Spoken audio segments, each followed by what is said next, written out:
All right, guys, I'm back for a new video. And before I break down my 100K month this past August, I just want to rant really quick because I've been sifting through some other creators' content on Instagram and YouTube, and it's honestly amazing to me just how bad the internet trading space has become. Seriously, it's almost like it's become entirely devoid of actual value and morphed into this competition of which creator can buy the most expensive supercar, which then in turn communicates to their 18-year-old audience that their trading strategy supposedly works, which then in turn sells more Discord subscriptions to fund the next supercar that is used as further proof that their trading strategy works. And the cycle goes on. But anyways, I digress. In this video, I'm gonna cut the bullshit and show you my live account with the exact 31 trades that made me over $100,000 in August, as well as show you the spreadsheet that literally has all the trades. Yes, thousands of them, all documented and tracked. And then I'm gonna break down how I find these trades and the extremely basic option selling method that generates this kind of money. So if you're used to sitting and watching a guy pretending to draw on charts, talking about break of structure and liquidity zones or whatever nonsense, this will be far easier to understand. And I promise you, you will leave this video with enough knowledge to generate at least a few extra $1,000s in profit in the next 30 to 60 days. So the method I use is called the wheel strategy, and it's basically a 3-step game. And before I begin, if you do want to follow along with my Option Lab cheat sheet on how to do this in your own account, you can just click the link in the description and I will email it right to you. Okay, so step 1 is selling a put. So for selling a put, you get paid a premium up front. This means you're agreeing to buy a stock you already like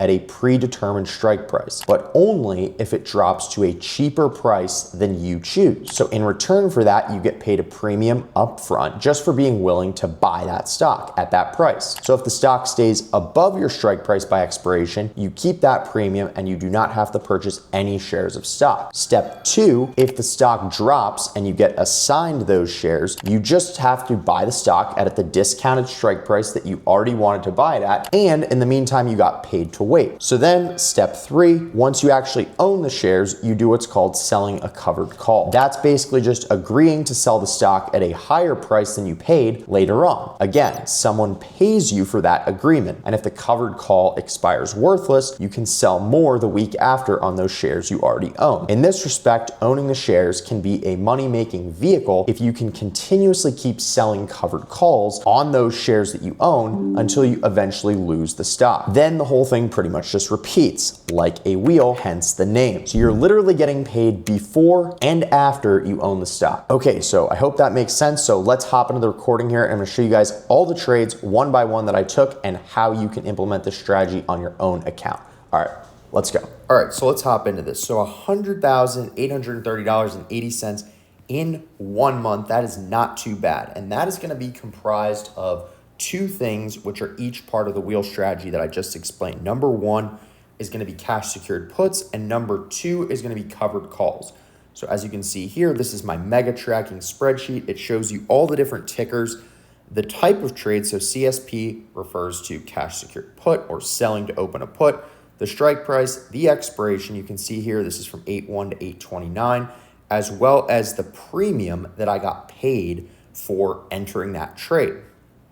So let's go through first the cash secured puts. You can notice here kind of a few things, and then I'm going to talk about the criteria. So you can see here on average per week, I'm selling between 5 or 10. Some weeks when the market is really high, and it's not good to sell cash secured puts because when the market is high, IV is typically lower, and I want to buy these stocks on a discount. So I'm typically selling puts on down weeks. So what is the criteria for actually selling cash secured puts? So the criteria is I'm typically looking at a 20 to 30 delta strike price, meaning there's a 70 to 80% chance that the stock stays above my strike price by expiration. And that means I keep this premium without ever having to touch the stock or own shares. So that's free money. Next, I'm usually picking stocks that have high IV or news or an earnings report. So why am I doing this? And I'll show you guys why. So when you have high IV or news or earnings, when implied volatility is high, option premium is higher.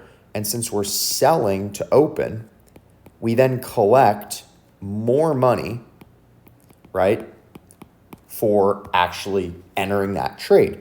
So typically when you're selling cash secured puts, you're going to want to look for higher IV, typically choosing a strike price around the 20 to 30 delta, which gives you a 70-80% chance it expires worthless, high IV, and then I'm typically picking 7 to 14 days till expiration. That's because some of these names, for example, Charter or Carvana, or even something like Coinbase here, those stocks tend to move pretty quickly and with, sizable moves in either direction. So choosing a shorter time frame allows me to limit the amount of time that I'm exposed to a large move happening, if that makes sense.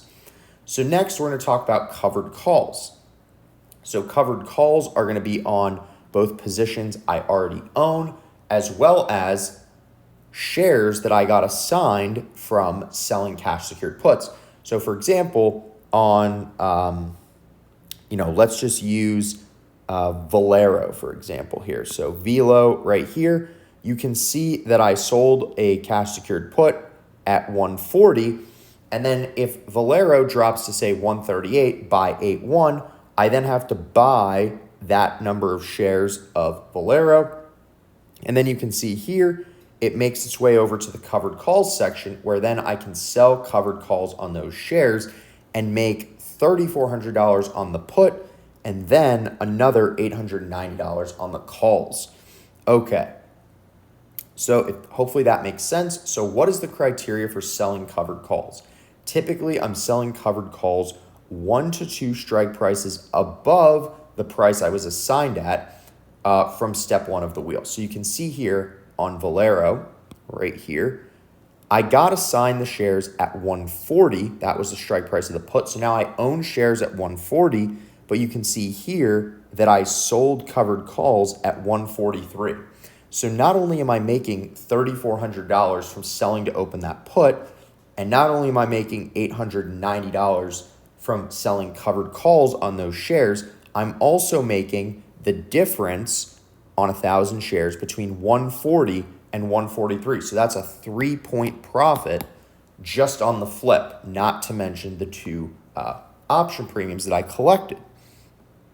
So you can see here further on this criteria, I'm doing this until I lose the shares. So for example, on Valero here, if this call at 143 were to expire worthless, then I would then sell more calls until I eventually lost the shares, right? That the covered call takes away the shares I own, and then I can sell more CSPs, which creates the wheel strategy, right? So if you guys are new to this and you need a cheat sheet to follow along with, I built out a massive cheat sheet that explains this step by step.